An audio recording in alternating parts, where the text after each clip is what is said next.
घामानं नितळत होता बाप. अंगावरचा T shirt पूर्ण भिजलेला, हात थरथरत होते, श्वास जोरात चालला होता.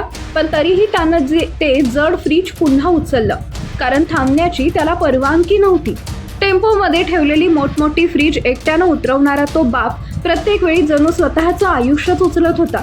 चेहऱ्यावर थकवा स्पष्ट दिसत होता, डोळ्यात वेदना होत्या. तरीही त्यानं एक शब्दही उच्चारला नाही, कारण त्याला माहीत होतं घरी त्याची वाट पाहणारी पोटं आहेत, त्याच्या कष्टावर चालणारं कुटुंब आहे. घाम पुसत तो पुन्हा उभा राहिला, पुन्हा फ्रीज उचललं आणि पुन्हा चालू लागला, जणू जीवापेक्षा जबाबदारीचं ओझं त्याच्यासाठी मोठं होतं. हा व्हिडिओ पाहताना मन सुन्न होतं, कारण यात एका बापाची मेहनत नाही तर लाखो वडिलांची कहाणी दडलेली आहे. घरात मुलं हसत असतात, पत्नी वाट पाहत असते, पण या हसण्यामागे असा घाम, असा संघर्ष आणि अशी शांत वेदना असते. तो बाप थकलेला असतो पण थांबत नाही, कारण त्याला माहीत असतं तो थांबला तर घर चालणार नाही.